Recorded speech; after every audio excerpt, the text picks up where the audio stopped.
Welcome back to the 99 Show with Jose Garcia, where this week we've been talking about situations that are currently happening in the United States. The topic for today is abuse in ICE detention centers.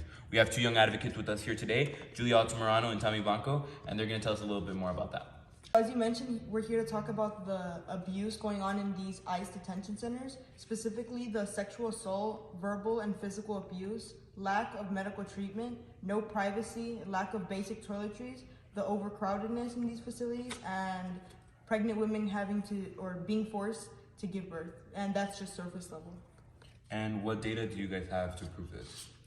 So like Tammie was saying, one of the examples would be sexual assault, and there was a study done from 2010 to 2017 that listed over 1,200 sexual assault claims made by immigrants, and 59% of those claims listed an officer as the assaulter and 12% listed an officer as a witness. So it's showing that more than half of these claims made, over 7 years, have been done by this officer. So it shows that there's an imbalance between the power between the immigrant and the officer. You know, sometimes they threaten them with deportation, and these immigrants get scared and they're forced into situations that they're not supposed to be forced in the first place.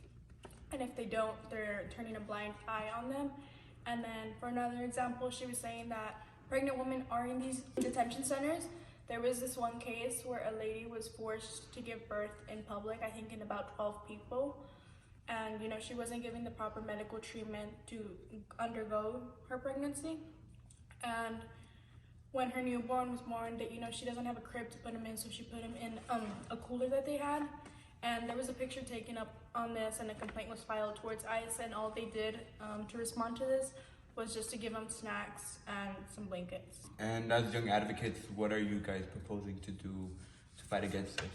So what we propose is the FIA, which stands for the Federal Immigration Authority, and currently ICE is under the Department of Homeland Security. So what the FIA would be is a new department that ICE would be under, and their focus would be the welfare of these immigrants, which opposes Homeland Security, since their goal is to get these immigrants to trial and deport them as soon as possible. Yeah, and we decided to make 3 divisions. The first division is policies. In this division, they would make laws for ICE to follow and to keep ICE accountable. It would make the current laws, they would be more specific and or be improved. The second division would be complaints. It would hold trials and investigations for claims made by immigrants by the agents. The third division would be budget and welfare of immigrants. So who are the people that are interested in this policy? So interested in this policy would be immigrants, ICE, Homeland Security, interest groups, Congress, and executives. So anyone that's being affected by ICE.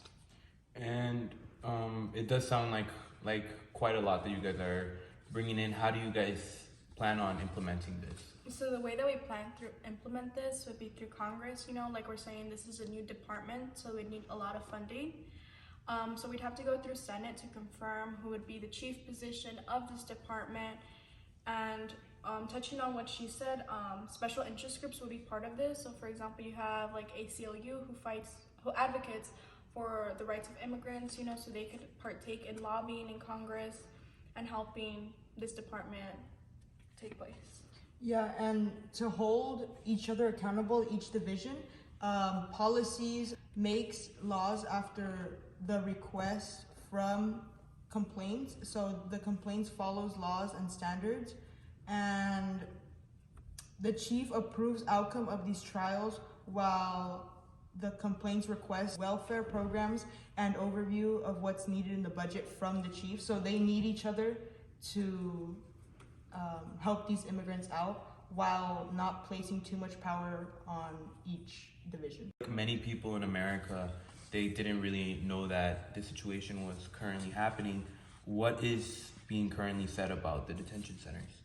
So currently, it's really focused on COVID and how COVID has impacted immigrants, and it has impacted their lives in these detention centers. Right now, as we've talked about the overcrowdedness, that's made their lives more dangerous because of the COVID spread. So touching on the overcrowdedness, that's the biggest issue right now. So touching again on the policies division, one of our main focuses would be that those in the detention facilities, to reduce overcrowdedness, we'd only have those with serious criminal issues. So unless you were deported for any other reason, then you being here undocumented, you would not be held in these facilities. You'd instead be sent home with a GPS bracelet to make sure that you appear in court. That way there'd be less immigrants in these detention facilities and the funding would be proportionately given. And then, like we said, with the complaints division, they'd oversee trials and inspections, because currently what ICE is under is the Nakamoto group, and they run their inspections, and it's flawed because they have announced visits. When they interview the detainees, they make them in public areas, so they're not reliable because the immigrants don't feel comfortable speaking out on instances that they would report if they would have been given privacy. And right now, the Nakamoto group has not implemented COVID regulations into the requirements for these facilities to pass. Like she said, there's a lot of overcrowdedness, so it's made it impossible for them to follow CDC guidelines. You know, there's been a lack of masks. They're not given the proper care to, you know, get vaccinated. And sometimes when they are given hand sanitizer, there's been reports that it's been watered down.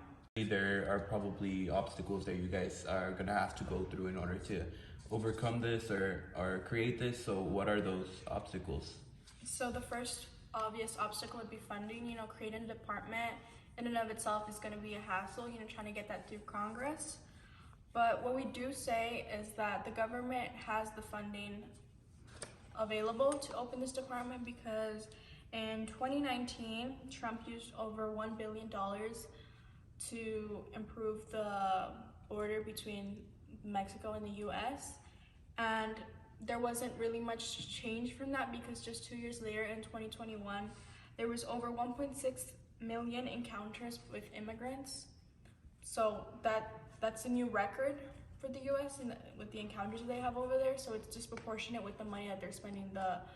All the money that they're allocating to this, it's not working out and it's not addressing the issue, when instead they should be addressing the issue with the people who are already in these facilities, who are experiencing all of this mistreatment.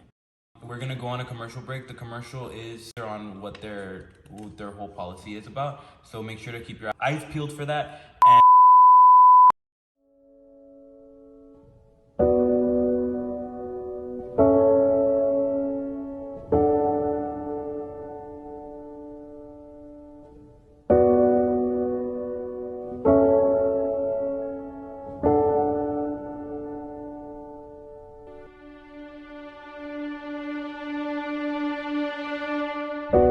The FIA will provide proper toiletries to immigrants as ICE lacks to do so. In response to COVID, the FIA would require ICE to give masks and hand sanitizer to detainees. The FIA would improve current supplies, such as give detainees fabric blankets rather than the foil blankets they currently have. This would also include feminine products, fulfilling meals, and an upgrade to the buildings that the detainees are in to give them proper bedding and privacy. The FIA ICE detention centers will undergo an improved inspection system that will have reliable information, such as detainees being interviewed privately, caseworkers being assigned to families held in these detention centers in order for them to file complaints at a faster pace. Inspectors will be able to go in unannounced and undercover. The FIA will update the standards of inspections to current issues such as COVID. Detention centers under the FIA would require ICE to disclose how many detainees have tested positive for COVID, not only to supervisors, but detainees. There will be a capacity of detainees allowed in sections of the centers to prevent COVID from spreading. There will be testing centers inside the facilities and vaccines available to those who agree to be vaccinated.